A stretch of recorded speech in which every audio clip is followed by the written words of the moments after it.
Sifat yang wajib diketahui, maksudnya oleh tiap-tiap laki-laki dan perempuan yang mukallaf. Wajib setiap laki-laki dan perempuan yang mukallaf beriman, berpegang di dalam hati, percaya di dalam hati, menyungguhkan di dalam hati bahawasanya Allah Subhanahu wa taala itu mestilah ia bersifat dengan sifat kalam. Jadi kalam adalah nama sifat yang mesti ada pada Allah, yang wajib kita i'tiqadkan, yang wajib kita membenarkan, yang wajib kita percaya. Siapapun kita, kaya ataupun miskin, tua ataupun muda, wajiblah kita beriman, yakin bahawasanya Allah Ta'ala itu mesti bersifat ia dengan sifat kalam. Erti kalam, erti Melayunya adalah berkata-kata. Ataupun kalau dalam kitab Misbah dulu atau risalah, dia kata kalam dengan makna sifat perkata. Sifat perkata. Kalau berkata-kata pun betul juga makna masdari berkata-kata. Allah Ta'ala itu wajib bersifat, Allah mesti bersifat dengan perkata ataupun penutur ataupun berkata-kata kalau di sini. Dan iaitu sifat kalam Allah Ta'ala. Sifat kalam Allah Ta'ala itu ataupun sifat perkata ataupun sifat penutur Allah Ta'ala itu sifat yang qadimah. Makna sifat penutur Allah Ta'ala tu, sifat kalam yang ada pada Allah Ta'ala itu qadimah, sedia kala lagi dah. Yakni tidak ada permulaan bagi adanya sifat kalam itu pada Allah, tak ada permulaan. Tidak sama dengan kalam yang ada pada kita makhluk. Kita makhluk ni manusia ada sifat kalam juga, tapi sifat kalam kita berbeza dengan sifat kalam Allah. Apa perbezaan sifat kita dengan sifat Allah? Kalau di sini sifat kalam, sifat penutur kita baru dijadikan, maknanya sifat kalam kita baru dijadikan, sifat kalam kita baru ada permulaan. Sifat kalam kita baru duduk pada jirim dan jisim. Sifat kalam kita baharu menerima binasa. Ada pun sifat kalam Allah Ta'ala sedia kala lagi dah, dan kekal ada sifat kalam Allah Ta'ala ni sentiasa selama-lamanya bersifat dengan kalam, sentiasa bersifat dengan kalam, sifat penutur tu. Jadi kita jangan keliru, jangan terkeliru antara sifat penutur dengan bertutur. Bertutur tu dah dikira perbuatan dah, ataupun ta'alluq sifat. Bila kita kata bertutur itu ta'alluq sifat, peranan sifat, urusan bagi sifat. Sifatnya penutur. Sifat penutur. Bertutur tu perbuatan. Macam kita, contoh kita ni manusia ni, kita ada sifat penutur. Sejak Allah jadikan, sejak Allah beri sifat penutur tu adalah pada kita sifat penutur.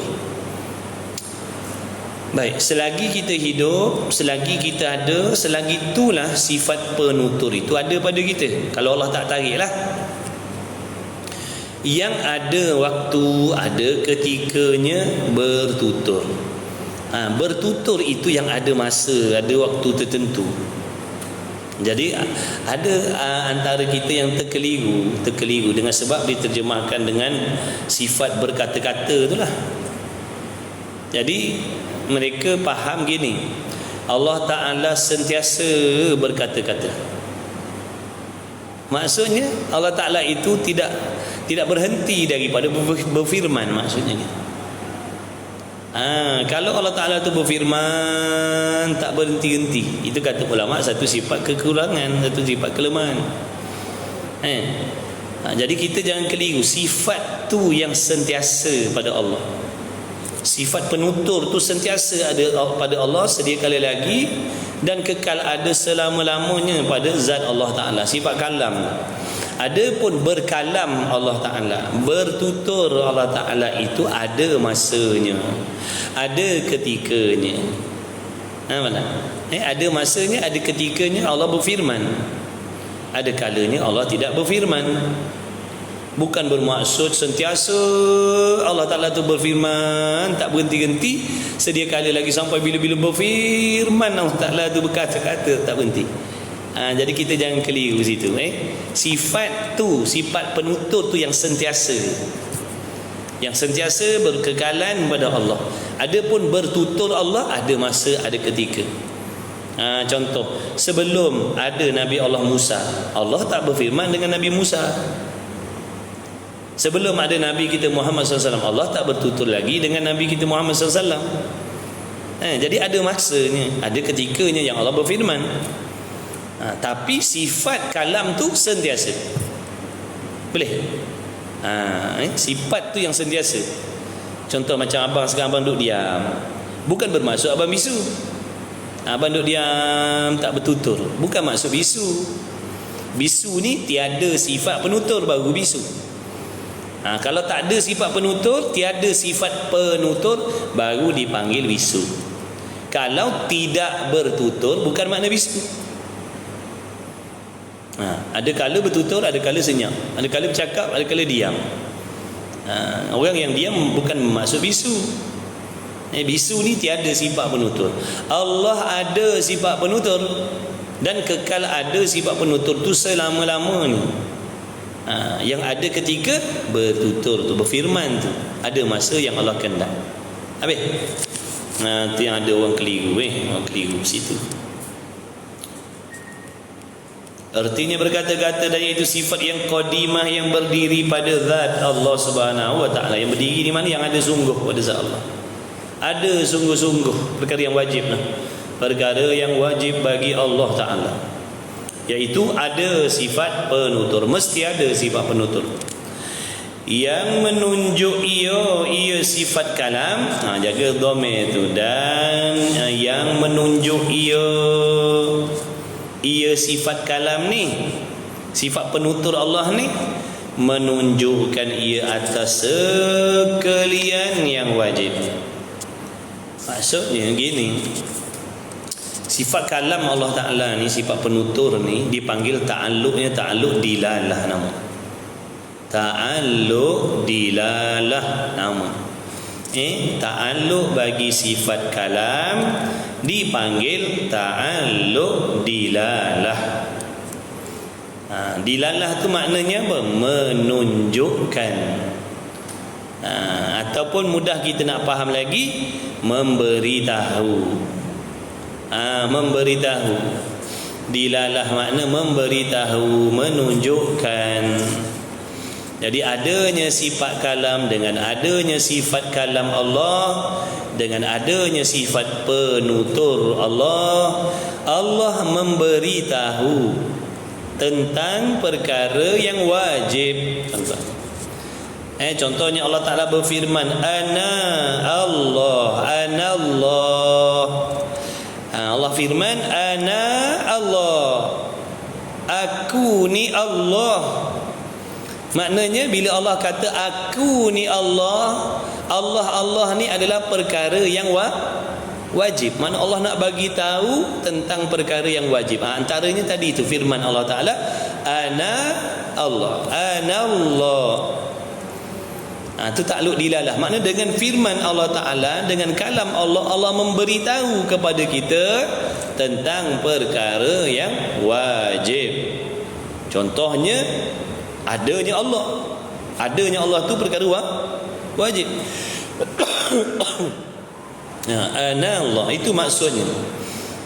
Itu yang dimaksudkan sifat yang berdiri pada zat Allah Ta'ala yang menunjuk ia atas segala yang wajib, sekalian yang wajib.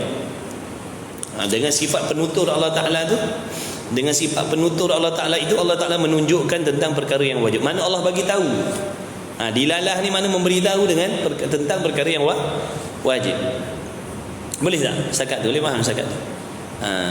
Bila Allah Ta'ala ada sifat penutur, dengan sifat penutur Allah tu, Allah menunjukkan kepada kita contoh. Allah memberitahu kepada kita tentang perkara yang wajib. Mana contohnya? Anallah, aku ni Tuhan, aku ni Allah. Allah tu perkara wajib. Dan yang jaiz ni mana? Perkara harus.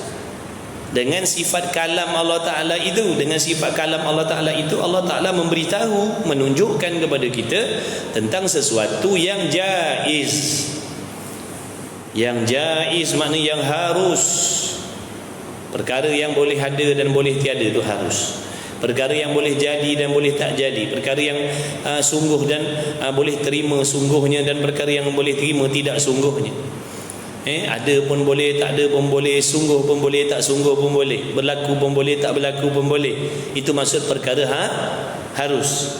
Jadi ada kalanya dengan kalam Allah Ta'ala itu, dengan sifat penutur Allah Ta'ala itu, Allah Ta'ala memberitahu kepada kita, menunjukkan dilalah menunjukkan kepada kita tentang sesuatu perkara yang harus.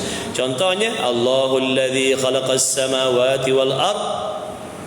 Allah lah yang menjadikan 7 petala langit dan bumi. Penciptaan langit dan bumi itu adalah perkara yang harus bagi Allah. Harus Allah menjadikan langit dan bumi. Kalau Allah Ta'ala tidak menjadikan pun boleh. Bukan wajib Allah Ta'ala menjadikan langit dan bumi. Bukan wajib Allah Ta'ala menjadikan bumi, tapi harus. Banyak lagi lah dalam Quran tu Allah Ta'ala berfirman, memberitahu kepada kita, menunjukkan kepada kita tentang perkara yang harus. Itu tadi antaranya lah. Antaranya Allahul ladzi khalaqas samawati wal arda. Allah yang menjadikan, Allah yang menciptakan 7 petala langit dan bumi. Jadi penciptaan 7 petala langit bumi adalah merupakan perkara yang harus bagi Allah, bukan wajib bagi Allah, harus bagi Allah.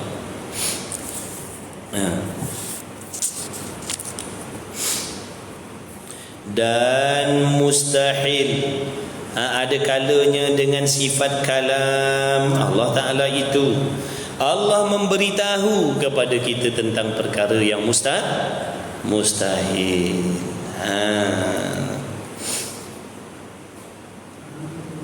Contohnya mana? Lam yalid wa lam yulad.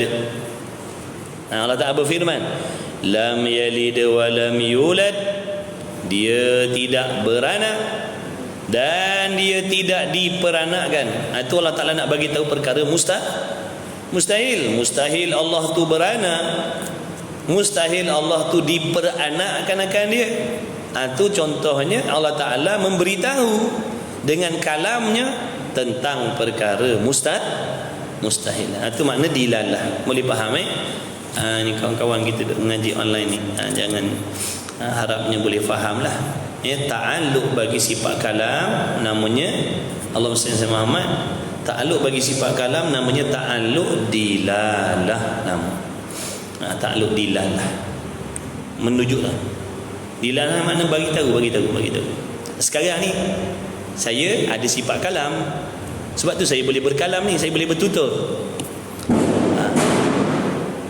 Dengan saya boleh bertutur ni, saya boleh menunjukkan benda macam-macam perkara. Atau mudah bahasanya, dengan sebab saya boleh bertutur ni, saya boleh memberitahu tentang pelbagai benda. Jadi peranan sifat penutur yang ada pada saya ni, tugasan dia nak bagi tahu, menunjukkan. Menunjukkan ni dilalah. Dilalah maknanya ta'alluq dilalah, memberitahu, menunjukkan. Dengan adanya sifat kalam ni, saya boleh menunjukkan, saya boleh memberitahu. Itu maksud.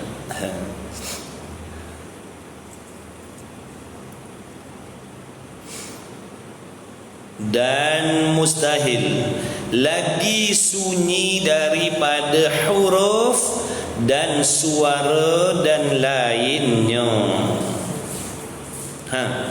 Makna sifat kalam, sifat penutur yang ada pada zat Allah tu, Yang qadimah tu, yang sedia kala ada pada zat Allah tu, bukan daripada jenis huruf. Bukan, sifat kalam Allah tidak berhuruf.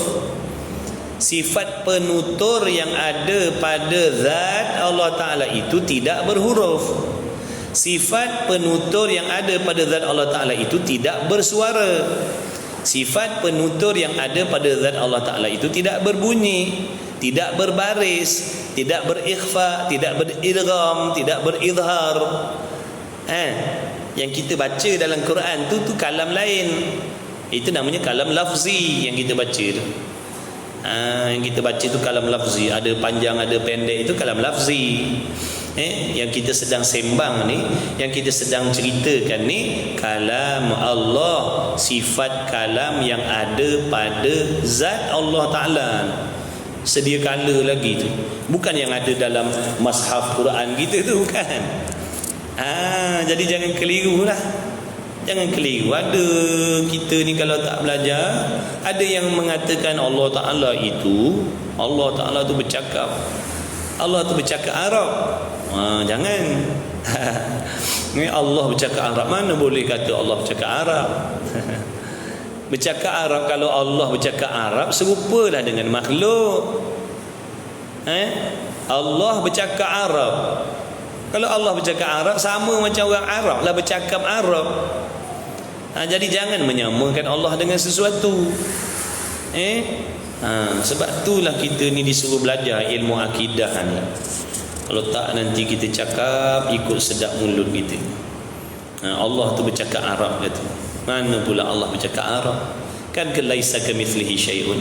Bukankah dia tak serupa dengan sesuatu? Kalau bercakap Arab serupa tak? Kalau Allah cakap Arab serupa tak makhluk? Serupa dengan makhluk lah bercakap Arab. Serupa makhluk lah. Allah bercakap Arab, kita bercakap Arab. Serupa makhluk lah. Na'udzubillah. Syirik nanti, menyamakan Allah nanti. Allah bersuara. Mana pula Allah bersuara?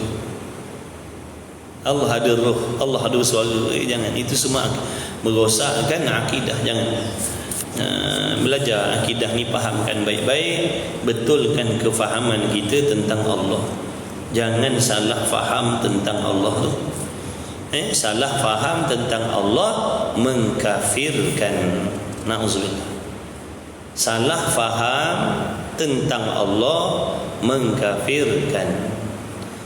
Jadi kita wajib belajar.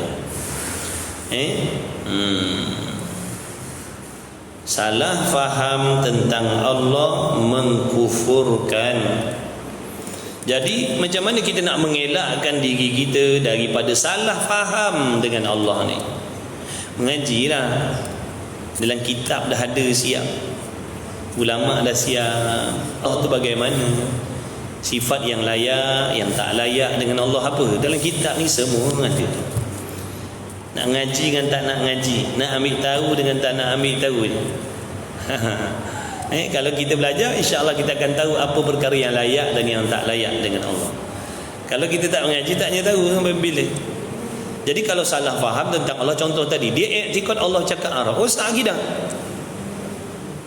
Yang dia faham selama ni Allah bercakap Arab, rosaklah akidah. Mana boleh iktikad Allah bercakap Arab? Bahaya. Ngajilah. Mentara ada masa, ada ruang, ada peluang mengaji. Dah mati esok tak boleh ngaji dah. Mengaji tauhid ni wajib, tak mengaji dosa. Jangan kita jaga solat je, jangan kita hanya jaga sembahyang saja. Ngaji fardu ain kena juga. Nama pun wajib. Wajib ni kena buat semua. Perkara wajib tak boleh pilih. Perkara wajib, apa yang Allah wajibkan kita tak boleh pilih. Kena buat semua wajib ni. Wajib tu pula ada dua jenis. Ada kala wajib dalam bentuk buat, ada kala wajib dalam bentuk pengetahuan. Jadi apa yang Allah wajibkan kena buat. Sebab kita ni mukallaf, orang yang diberatkan hukum Allah. Suka tak suka Allah suruh semayang, kena semayang. Malam-malam pun kena semayang, tak ikhlas pun kena semayang.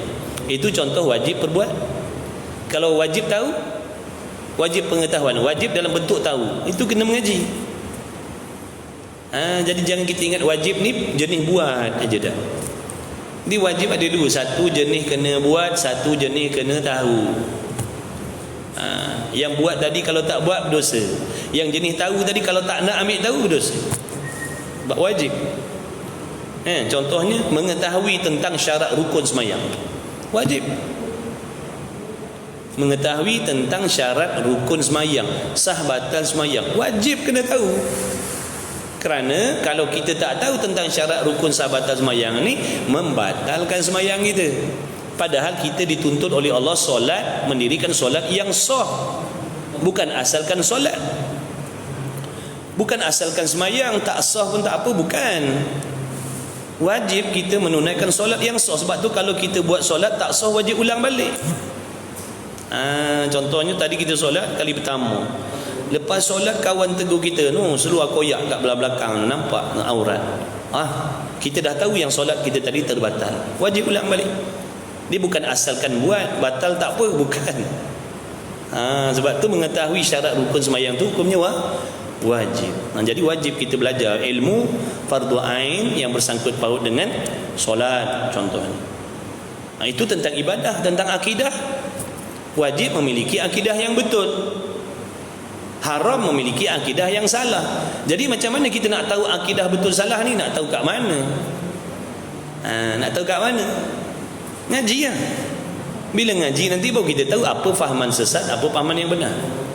Kalau kita tak ngaji, kita tak pasti. Nanti campur-campur dalam hati kita. Yang betul pun kita pegang, yang sesat pun kita pegang. Tak boleh, dia tak boleh. Dalam akidah tak dicampur. Tak boleh campur. Mana fahaman yang menyemutukan Allah pun, fahaman yang menyesatkan pun kita pegang, fahaman yang betul pun kita pegang. Tak boleh. Najis bila campur dengan benda suci dikira najis. Dia percaya Allah sempurna, contoh. Dia percaya Allah sempurna, tapi dia mensifatkan Allah dengan jahil lah, contoh. Dia percaya Allah tu Tuhan, tidak ada Tuhan yang lain, Allah bersifat dengan segala sifat sempurna, cuma kadang-kadang Tuhan tu jahil. Rosak akidah ni. Nampak tak? Bercampur satu je. Meletakkan kekurangan pada Allah, satu kekurangan, satu kelemahan diletakkan pada Allah, rosak akidah. Walaupun yang lain dipercaya.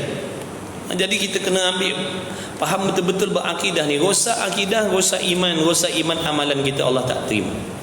Buatlah baik zamannya. Sembahyang jemaah lah tak tinggal, tahajud tak tinggal. Bila akidahnya rosak, habis tak laku. Rosak akidah bermaknanya tak beriman. Allah tak terima amalan orang tak beriman. Penat kita buat baik mak ayah kita, buat baik anak bini kita, buat baik pada masyarakat, tapi Allah tak terima. Kenapa? Salah pegangan dalam hati. Jadi kena ambil berat benda ni. Kata Imam Ghazali, jangan kita seronok buat baik tanpa mengambil tahu. Nanti kita beranggap kita dah banyak buat baik, rupanya Allah tak terima pun kebaikan yang kita buat. Sebab kita buat dalam keadaan syok sendiri. Berasa ni nanti kalau mati banyak dah pahala, banyak dah aku buat baik, rupa tak laku. Na'udzubillah. Di ibadat ni dia ada pantang larang. Ibadat ni Allah punya, bukan kita punya. Dia ada peraturan. Bukan maksud ibadatlah ikut suka hati. Tak boleh. Dia ada undang-undang dia. Syarat rukun mesti betul, keikhlasan mesti betul, akidah mesti betul. Itu semua benda nak kena pastikan. Lepas tu dah buat amal tadi, kena jaga pula. Contoh macam kita belajar sekarang ni, mengaji sembahyang. Andai katalah kita sekarang ni ikhlas, ada ganjaran pahala, tapi belum tentu lagi kita akan dapat bawa pahala ni balik mati. Sebab ada benda yang merosakkan amal. Contoh berdengki contohnya. Dah buat amal elok dah, buat baik banyak macam-macam dah. Semayangnya, qiyamul lail ni, pergi haji ni, pergi umrah. Contoh kita langgar pantang. Nabi kata jangan berdengki. Kita berdengki, habis amalan kita. Jadi banyak benda yang kita nak kena tahu tentang ibadat ni. Bukan seperti yang orang kata, buat baik Allah terima. Buat baik Allah terima. Buat baik yang macam mana yang Allah terima? Buat baik yang macam mana yang Allah terima? Buat baik yang ikut syarat rukun, bukan main buat. Ngaji lah, baru kita tahu sebenarnya payah nak bawa balik pahala walaupun satu. Walaupun satu pahala payah kita nak bawa, belum tentu lagi. Kalau kita tak belajar, kita tak akan tahu kesusahan buat ibadat. Kita akan mengambil ringan, kita akan buat tak peduli, kita tak nak ambil tahu. Sebab pada kita adalah senang je ibadat. Semayang je terima lah. Na'udzubillah. Jangan macam tu. Jadi kita kena dengar pesanan ulama-ulama usul. Talabul ilmi faridatun, al-ilmu imamul amal. Nabi kata, ilmu itu ikutan bagi amal. Ilmu itu imam bagi amal. Sebanyak apa pun amal tanpa ilmu, Allah tak akan terima. Jadi kalau kita tak ambil berat tentang ilmu, habislah amalan kita. Walaupun beramal, Allah tak akan terima. Sebab cara buatnya salah. Mustahil kita boleh pandai cara ibadat dengan kita tak belajar. Bab-bab dunia pun macam tu. Mustahil kita boleh pandai buat kerja-kerja dalam Petronas ni kalau dalam kita tak belajar tentang benda tu. Mustahil. Dengan tak tahu belajar, dengan tak ada kursus, dengan tak ada apa, boleh buat benda dalam ni? Mustahil. Mesti ada ilmu dulu, baru tahu cara nak buat. Macam itulah juga ibadat. Dengan tak ambil tahu tentang ibadat, kita kata kita pandai buat, mustahil. Dengan tak belajar tentang ibadat, kita kata aku faham tentang ibadat, zahirnya batinnya aku faham walaupun aku tak belajar. Oh, mustahil. Mustahil. Ngajilah. Ngaji. Ambil waktu belajar. Supaya kita tahu cara ibadat, dan nanti di hari kiamat kita tak akan menyesal sangat. Walaupun atas dunia ni kita diberi dah kesenangan oleh Allah, diberi kesenangan, kemewahan, keselesaan oleh Allah, dan di hari kiamat besok untungnya segala amalan kita tu betul dan diterima oleh Allah, sebab kita buat mengikut syarat dan rukun. Macam mana boleh buat mengikut syarat rukun tu? Kerana waktu hidup dulu dia ada masa mengambil tahu. Dia ada masa, walaupun bukan selalu, tapi dia ada masa belajar. Fardu ain dia ada, jadual dia. Aku ada pengajian tauhid, ada pengajian tasawuf, ada pengajian fiqh. Jadi dia tahulah benda-benda tu. Walaupun orang zahir nampak dia tu nampak bekerja, tapi dia ada masa untuk dia ambil tahu tentang selok-belok amal ibadah. Untunglah dia. Ulama pesan kita ni jadi golongan ketiga pun tak apalah atas dunia ni. Jadi golongan ketiga atas dunia ni, jadi golongan ketiga ni pun tak apa. Dunia pun kita usahakan bekerja, cari makan, cari keselesaan, cari harta, dan tidak lupa majlis ilmu. Ni golongan ketiga. Jadikan diri kita golongan ketiga. Kita nak jadi golongan pertama tak mampu kita. Beribadat sepanjang-panjang waktu, makan lebih kurang, itu kita tak mampu. Kita jadikan diri kita golongan ketiga pun tak apa. Cari duit, cari rezeki, ilmu tak tinggal. Ini insya-Allah selamat.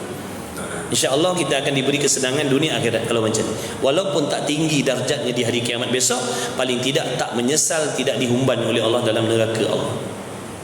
Sebab amalan kita betul. Sebab kita tahu cara semayang, kita tahu rukun semayang, kita tahu akidah, kita tahu.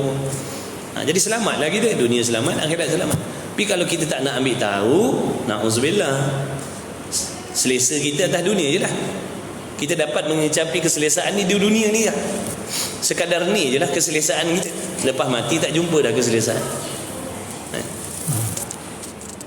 Baik, itu sifat kalam Allah Ta'ala. Jadi sifat kalam Allah Ta'ala ni tidak serupa dengan sesuatu. Jadi jangan dikatakan Allah tu berbahasa Arab. Jangan. Allah cakap Arab, jangan. Allah cakap Arab, jangan. Allah cakap Arab. Allah cakap Arab serupa makhluk pula. Laisa kamitslihi syai'un, dia tak serupa makhluk. Baik, kemudian dan jangan dikatakan Allah Ta'ala tu kalamnya berhuruf. Kalam Allah Ta'ala tu bersuara. Dah tu yang kita baca Quran tu, yang kita baca tu, Alif Lam Mim Alhamdulillah, itu kalam apa tu? Itu namanya kalam lafzi namanya. Itu kalam lafzi, bukan kalam ismi. Yang kita maksudkan ni kalam ismi. Sifat penutur yang ada pada zat Allah tu, bukan yang ada dalam Quran tu, bukan. Bukan yang ada dalam mushaf yang kita pegang, kita baca tu. Itu kalam juga. Seperti kitab yang kita belajar dulu, kitab Misbah, dia dah bahagikan kalam ni ada 4 jenis kalam. Kalam ismi, kalam nafsani, kalam masdari, kalam lafzi. Ada kalam yang makhluk, ada kalam yang qadim. Ada kalam makhluk, ada kalam qadim. Yang dimaksudkan dalam sifat ke-13 ni kalam ismi, sifat penutur yang tak serupa dengan segala sesuatu yang ada pada zat Allah sedia kala lagi tu. Dan daripada sekalian kalam yang hadis, makna tak serupa dengan kalam makhluk, maksudnya kalam Allah tak sama dengan kalam makhluk. Dan ta'alluq ia, apa maksud ta'alluq? Bila ngaji tauhid kita akan bila kita ngaji ilmu tauhid, bila sampai kepada perbahasan sifat-sifat ma'ani, kita akan dengar perkataan ni, ta'alluq sifat, tu ta'alluq sifat kalam, ta'alluq sifat qudurat, ta'alluq sifat iradat, ta'alluq sifat sama' basar. Apa ta'alluq dia? Ta'alluq ni makna urusan sifat, urusan sifat, peranan sifat. Kalau kudrat Allah, apa peranan kudrat Allah? Menjadikan sesuatu yang harus, contohnya. Itu peranan kudrat. Peranan iradat, menentukan segala yang harus, menentukan sesuatu yang harus. Jadi perlu juga kita faham tentang ta'alluq itu. Ta'alluq kudrat, ta'alluq iradat, perlu kena faham. Kerana tidak semua benda yang duduk di bawah urusan ta'alluq sifat tu. Contoh macam sifat kudrat, sifat kekuasaan Allah, tak semua benda duduk di dalam kekuasaan Allah. Wa annahu ala kulli syai'in qadir, bahawa sesungguhnya Allah Ta'ala atas tiap-tiap sesuatu itu maha kuasa. Bukan semua benda yang masuk dalam ta'alluq kudrat Allah tu perkara harus, perkara wajib dan mustahil tak masuk. Itu pentingnya kita kena tahu juga ta'alluq. Kalau tak nanti habis, bahaya. Benda yang mustahil kita kata boleh berubah, benda wajib kita kata boleh berubah, bahaya, boleh rosak akidah. Yang boleh berubah-ubah ni benda harus. Benda wajib tak boleh berubah dah, dia kekal ada. Yang mustahil tak boleh berubah, kekal tiada. Yang boleh berubah ni benda harus. Dan ta'alluq ia sifat kalam dengan segala perkara yang tersebut. Maksud yang tersebut ni mana? Ta'alluq perkara wajib, mustahil dan harus. Seperti ilmu, tetapi ta'alluq ilmu tu namanya ta'alluq inkisyaf. Ta'alluq sifat ilmu Allah, ta'alluq inkisyaf. Sifat ilmu Allah, sifat pengetahuan Allah. Apa perbezaan pengetahuan Allah dengan pengetahuan kita? Kita selalu cakap Allah maha mengetahui, Allah maha mengetahui. Mengetahui yang bagaimana Allah? Perlu kefahaman kita mesti betul. Kita jangan salah faham. Walaupun kita sebut Allah mengetahui, tapi kita salah faham. Apa maksud Allah mengetahui? Mengetahui yang bagaimana Allah Ta'ala tu? Pengetahuan ni macam kita ataupun bukan? Jadi ta'alluq ilmu ni namanya ta'alluq inkisyaf. Nyata segala perkara yang wajib, yang mustahil, yang harus dalam ilmu Allah Ta'ala. Sejak bila Allah tahu? Ni kita ni dalam surau ni, sejak bila Allah tahu kita duduk dalam surau ni? Sedia kala lagi. Bukan Allah baru tahu sekarang. Kalau Allah baru tahu sekarang, maknanya pengetahuan Allah tu didahului oleh jahil. Kita kata Allah baru tahu kita susah, Allah baru tahu kita sakit. Mustahil. Ilmu Allah tidak didahului jahil. Tidak seperti ilmu makhluk. Sepandai apa pun kita, sealim apa pun kita, seprofesor apa pun kita, sedoktor apa pun kita, asalnya jahil. Itu beza ilmu Allah dan ilmu kita. Lagi apa lagi perbezaan? Kita tak boleh mengetahui sesuatu perkara itu dalam bentuk meliputi, tapi Allah Ta'ala mengetahui sesuatu itu dalam bentuk meliputi. Allah tahu ada berapa urat rambut kita atas kepala ni, selai-selai Allah tahu. Berapa helai janggut kita Allah tahu, selai-selai. Bukan macam akidah yang sesat, dia kata Allah tahu secara umum, itu pahaman sesat. Dia kata Allah tahu dalam bentuk umum, makna Allah tahu contohnya rumput ni banyak, Allah tahu banyak. Jumlah berapa Allah tak tahu. Itu pahaman sesat. Takut bila kita tak belajar kita faham macam tu. Bila kita tak nak mengaji macam ni, kita takut kita faham macam tu.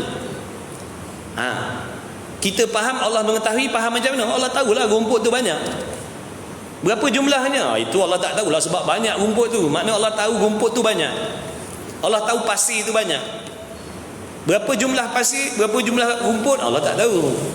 Rosak akidah sebab membangsakan jahil pada Allah.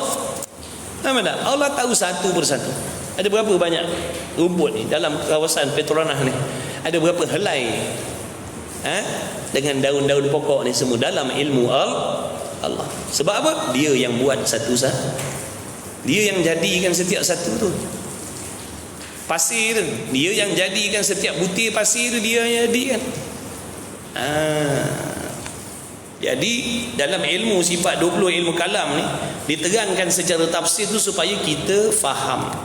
Bila sebut Allah mengetahui, kita faham maksud mengetahui Allah bagaimana, sehingga kita boleh membezakan di antara pengetahuan Allah dengan pengetahuan kita. Itu tujuan. Nak suruh kita faham lagi, halusi lagi, takut terkeliru. Kalau kita kata Allah tahu kan banyak, tak tahu satu persatu, itu ilmu makhluk begitu. Ya'lamu ma fi sudur, bahkan sampai benda dalam hati kita pun Allah tahu. Sangkaan baik kita, sangkaan jahat kita, azam jahat kita, niat baik kita, niat jahat kita, ikhlas tak ikhlas, semua dalam ilmu Allah. Apa yang kita risaukan dalam hati, apa yang kita bimbangkan dalam hati, apa yang kita cakapkan dalam hati, semua dalam ilmu Allah. Tak boleh lepas, tak boleh lari. Itulah sebab kata Maha mengetahui. Barulah kita rasa hebat, ya Allah, subhanallah, hebatnya sampai macam tu sekali. Barulah merasakan kehebatan dia. Kalau sekadar tahu nama, tapi tidak tahu bagaimana sifatnya, takkan kita rasa takut, takkan rasa hebat. Kalau sekadar tahu nama,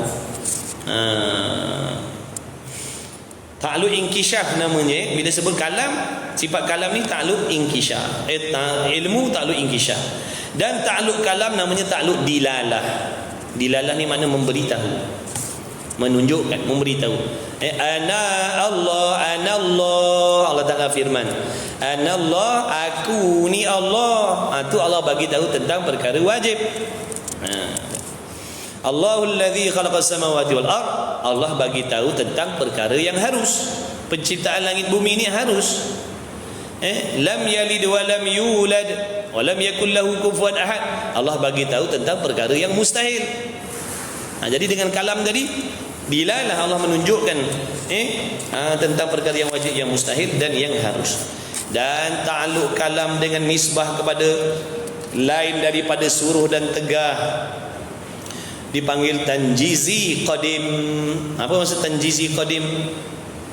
Tanjizi ni maknanya telah lulus sedia kala lagi. Telah lulus sedia kala lagi. Telah lulus sedia kala lagi tu. Kehendak Allah nak suruh, kehendak Allah nak larang. Allah nak suruh kita semayang, Allah nak suruh kita puasa, Allah nak suruh kita berzakat. Sejak bila tu Allah nak suruh kita semayang tu? Sejak bila? Sedia kala lagi. Bukan sejak kita Allah jadikan baru Allah suruh dah. Nak suruh semayang puasa tu sedia kala dah, bertepatan dengan ilmu dia tu. Sejak bila Allah Ta'ala nak suruh kita puasa? Sejak kita dijadikan. Bila Allah jadikan kita, baru ada kehendak Allah nak suruh kita semayang puasa dah, sedia kala lagi. Itu namanya ta'alluq apa? Orang panggil kalam nafsani tu. Kalam nafsani itu kehendak Allah, cadangan, persiapan Allah nak menyuruh, nak melarang, nak menceritakan tentang segala sesuatu. Itu dah ada pada zat Allah sedia kala lagi dah. Adapun ta'alluqnya dengan nisbah kepada keduanya, suruh dan tegah itu, maka jika tiada disyaratkan kepada keduanya, ada yang disuruh dan ada yang ditegak, maka demikian itu namanya tanjizi qadim. Sedia kala lagi, telah lulus sedia kala lagi. Dan jika disyaratkan dia, makna ada yang disuruh, ada yang ditegak, nescaya adalah ta'alluq kalam pada keduanya, dipanggil suluhi qadim. Apa maksud suluhi? Patut sedia kala lagi, padan dan layak bagi Allah Ta'ala sedia kala lagi menyuruh dan melarang. Itu ta'alluq. Dan tanjizi hadis, iaitu kemudian daripada ada keduanya. Bila sebut tanjizi hadis, makna benda baru berlaku, perkara itu baru jadi, perkara itu baru terjadi, perkara itu baru tertunai. Itu nama tanjizi hadis. Telah lulus, baharu, ataupun baharu lulus, baharu jadi, baru Allah ciptakan benda itu nama tanjizi hadis. iaitu kemudian daripada ada keduanya yang disuruh dan yang dilarang maksudnya, dan mustahil lawannya iaitu kelu. Makna sifat kelu ni lawan bagi sifat kalam lah. Sifat penutur Allah Ta'ala tu wajib. Lawan kalam, lawan penutur apa? Bisu ataupun kelu. Jadi sifat bisu ataupun sifat kelu tu adalah perkara yang mustahil, perkara yang tak boleh diterima pada akal sekali-kali, perkara yang tak boleh dibenarkan sekali-kali ada pada zat Allah Ta'ala. Sifat bisu, sifat kelu pada Allah Ta'ala tu mustahil, kerana Allah Ta'ala itu wajib bersifat dengan penutur, wajib bersifat dengan kalam sedia kala lagi, dan selama-lamanya kekal sifat kalam pada zat Allah Ta'ala. Dan akal kita tak boleh terima sama sekali adanya sifat bisu, sifat kelu pada Allah Ta'ala, tak boleh terima selama-lamanya. Itu sifat mustahil bagi Allah. Ataupun sifat kalam Allah Ta'ala tu ada huruf, ataupun sifat kalam Allah Ta'ala tu bersuara, dan umpamanya pada kalamnya yang qadim, pada kalam Allah Ta'ala yang sedia kala. Jadi tak boleh kita nak kata sifat kalam Allah Ta'ala itu berbunyi, bersuara, panjang pendek dulu, kemudian tebal nipis, tak boleh. Itu namanya kalam lafzi, bukan kalam ismi. Yang disebutkan sifat ke-13 ni kalam ismi, kalam ismi. Dan dalil kalam itu firmannya Allah Ta'ala. Mana bukti? Mana bukti kita beriman, kita percaya Allah Ta'ala itu tidak bisu? Mana buktinya? Kita mesti kena tahu bukti. Kita kata Allah kuasa, mana bukti Allah kuasa? Kita kata Allah mengetahui, mana bukti Allah mengetahui? Kita kata Allah mendengar, melihat, mana bukti? Allah ada, mana bukti Allah ada? Kalau kita kata kawan kita ada lah buktinya, boleh tunjuk, benda boleh nampak. Kita kata Allah ada, mana bukti Allah ada? Nak nampak, nak tengok, tak boleh. Dia bukan boleh tengok dengan mata. Dah mana bukti kepercayaan kita ada Tuhan? Sebab tu mengetahui dalil tu penting. Dan dalil tu semua dah ada, cuma nak belajar. Cuma nak belajar. Dalam kitab-kitab semua dah ada dah. Ulama dah ambil daripada Quran, hadis dah ambil semua dah. Ada dah. Jadi dalam kitab-kitab tauhid macam ni ada semua dah. Tunggu kita nak ambil tahu, nak belajar, nak mengaji je tu je. Kalau ambil tahu insya-Allah akan tahu. Kalau tak nak ambil tahu sampai bila tak akan tahu. Wa kallamallahu Musa taklima, dan berkata-kata Allah Ta'ala akan Nabi Allah Musa itu sebagai kata-kata. Itulah dalilnya Allah Ta'ala itu bersifat kalam. Itulah bukti Allah Ta'ala itu ada sifat kalam. Bukti dalam Quran Allah Ta'ala sebut wa kallamallahu Musa. Allah berkata-kata dengan Nabi Allah Musa. Itulah bukti yang menunjukkan Allah ada sifat penutur, sifat kalam. Allah tidak bisu. Dan makna Allah Ta'ala menghilang Allah Ta'ala akan hijab daripada Nabi Musa alaihi salatu wassalam, dan memperdengarkan akan dia akan kalam. Memperdengarkan ia Allah akan kalamnya yang qadim, tiada dengan makna Allah Ta'ala akan kalam kemudian diam, kerana Allah Ta'ala itu sentiasa berkata-kata. Dan dalil maksudnya seperti mana yang dah dihuraikan itu ditafsirkan, maksud Allah Ta'ala berkata-kata dengan Nabi Allah Musa ni dengan makna Allah Ta'ala menunjukkan, mentajallikan sifat penuturnya, sifat ma'ani Allah Ta'ala itu, sifat kalam itu sifat ma'ani, sifat yang ada sungguh-sungguh di zat Allah. Allah membukakan hijab kepada Nabi Allah Musa tentang sifat kalamnya, dan dengan demikian Nabi Musa mengerti apa yang nak disampaikan oleh Allah. Bukan Nabi Musa mendengar suara Tuhan bercakap, bukan. Bukan Nabi Musa dengar suara Tuhan berborak macam ni, bukan. Itu maksud membukakan hijab akan sifat kalam. Dan dalil kalam pula bahawa jikalau tiada berkata-kata ia Allah, nescaya adalah ia bisu. Kalau Allah Ta'ala tak ada sifat penutur, maknanya Allah bersifat bisu. Dan bisu, sifat bisu itu adalah sifat kekurangan, dan iaitu ada sifat kekurangan, ada sifat kelemahan pada Allah, hukumnya mustahil. Akal kita orang beriman tak boleh terima sama sekali ada sebarang jenis kelemahan pada zat Allah Ta'ala yang maha suci itu.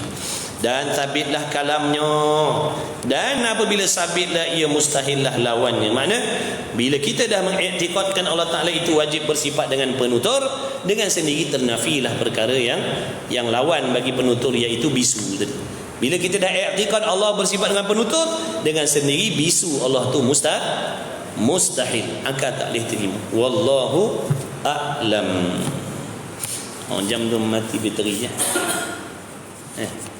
Habis bateri jam tu 2.30.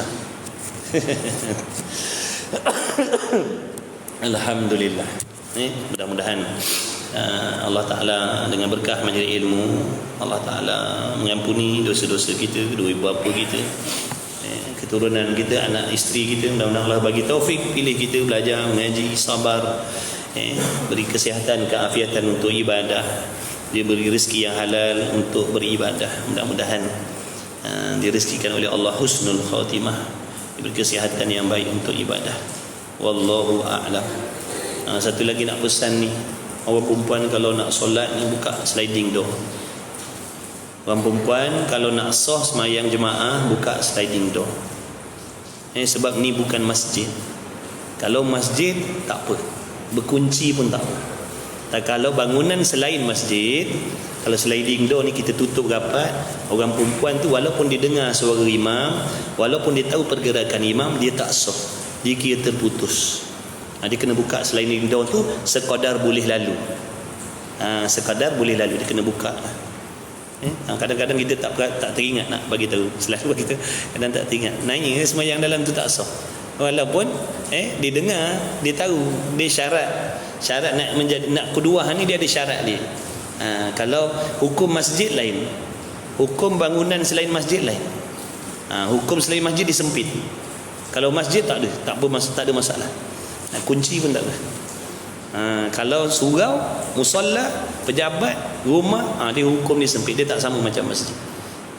Yang buka sliding door tu baru sah, kalau tak sah. Wallahu a'lam. Bismillahirrahmanirrahim. Alhamdulillahirabbil alamin wassalatu wassalamu ala Rasulillah. Allahumma rabbana fa'na bima 'allamtana, rabbana 'allimna alladhi ma yanfa'una, rabbana faqih ahlana wa qarabatina lana fi dinina ma'al kuturi untha wa dzakar wa sallallahu alaihi wasallam. Walhamdulillahirabbil alamin. Taqabbalallahu minkum minna wa minkum. Alhamdulillah.